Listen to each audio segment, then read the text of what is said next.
दुर्बल विद्युत अपघट्य तक पढ़ा दिए थे ना। यानी हम लोग सबल विद्युत अपघट्य और दुर्बल विद्युत अपघट्य के बारे में पढ़े थे। एक सेकेंड हम लोग पूरा चर्चा कर लेते हैं। हम लोग का यूनिट 3 था, ठीक है। यूनिट 3 चैप्टर का नाम क्या था? इलेक्ट्रोकेमिस्ट्री ना।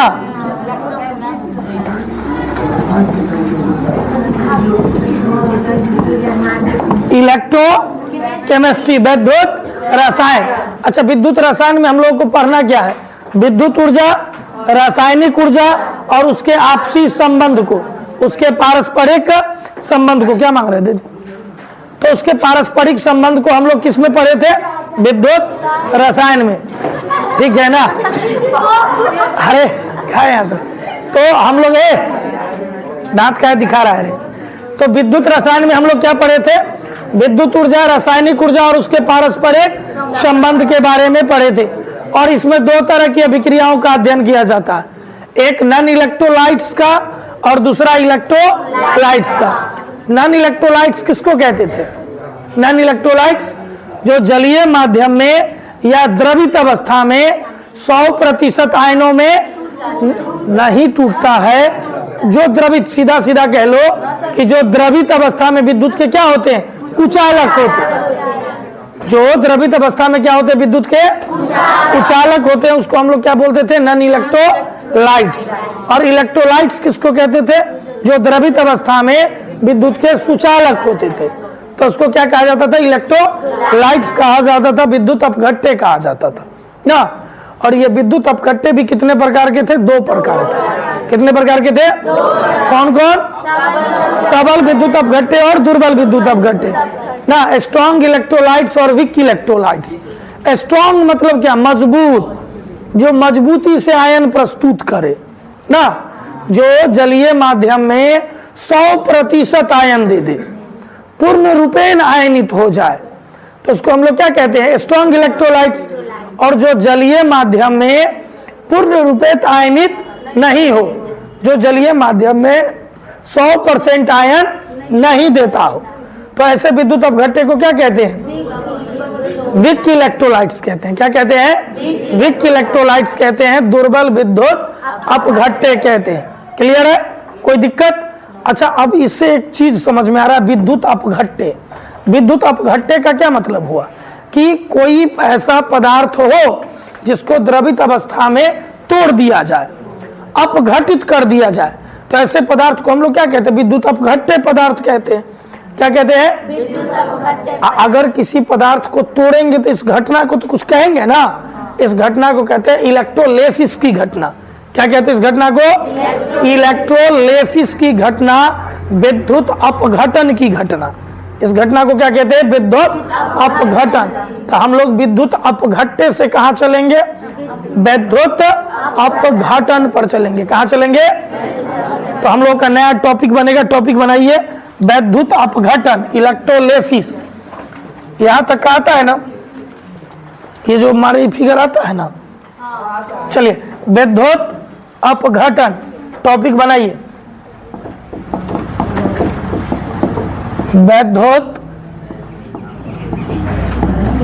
विद्युत अपघटन, इंग्लिश में बोलते हैं इसको इलेक्ट्रोलेसिस। इलेक्ट्रोलेसिस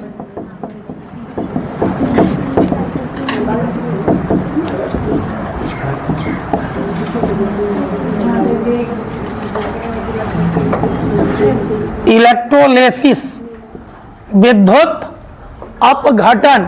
अच्छा, विद्युत अपघटन किसको कहेंगे? मेरे तरफ ध्यान दीजिए। मान लीजिए कि हमारे पास एक कोई बीकर है, ठीक। इसमें क्या भरा हुआ है? जल, पानी भरा हुआ है, ठीक है। इसमें 2 इलेक्ट्रोड देते हैं, एक का नाम कैथोड और दूसरे का नाम एनोड।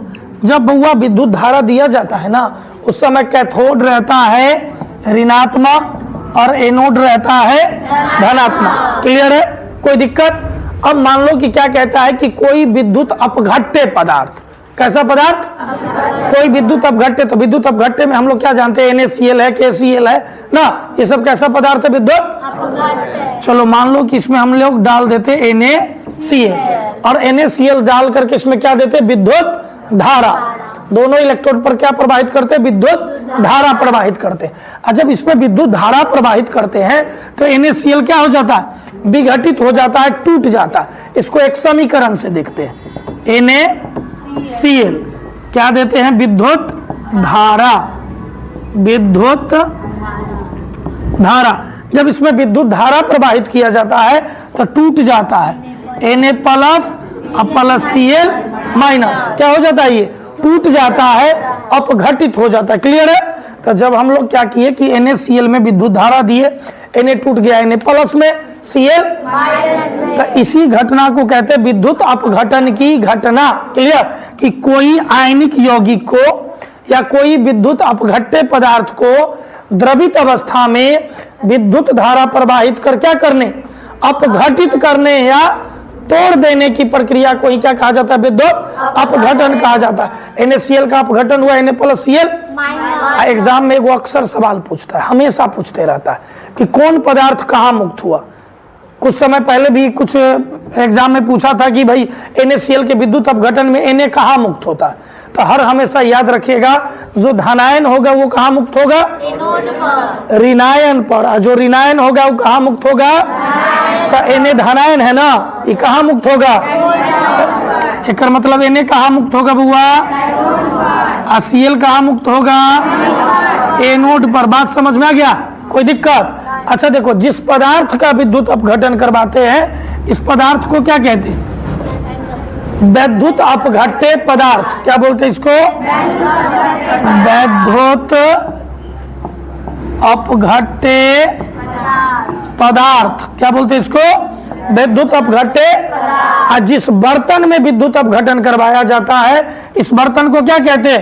विद्युत अपघटनी सेल। क्या बोलते हैं? विद्युत अपघटनी सेल। इसको क्या कहा जाता है बुआ रे? विद्युत अपघटनी सेल कहा जाता है। कोई दिक्कत? तो जिस पदार्थ का विद्युत अपघटन करवाते हैं उसको क्या कहते हैं? विद्युत अपघट्य पदार्थ। जिस बर्तन में विद्युत अपघटन करवाते हैं उसको क्या कहते हैं? विद्युत ये पूरी घटना को क्या कहते हैं? विद्युत अपघटन की घटना कहते हैं। क्या कहते हैं? याद रखिएगा, विद्युत अपघटन में हमेशा जो है धनायन ऋणायन के पास और ऋणायन क्या होता है? मुक्त होता है। यानी कि जो धन आयन है वो कैथोड पर और जो ऋण आयन है वो एनोड पर मुक्त होता है। क्लियर है? कोई दिक्कत नहीं ना? तो टॉपिक बनाएंगे विद्युत अपघटन, electrolysis, underline dash. Underline dash लिखेंगे, डैश लगा के लिखेंगे किसी यौगिक की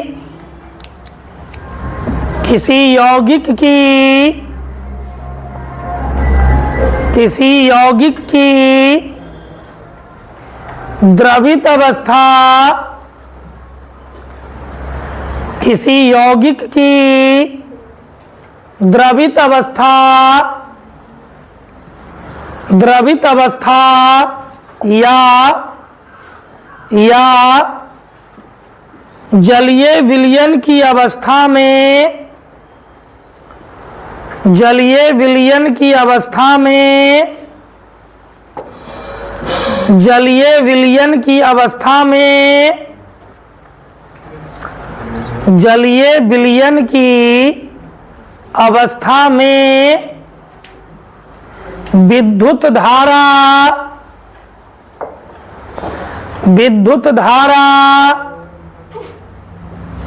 प्रवाहित कर, विद्युत धारा प्रवाहित कर यौगिक को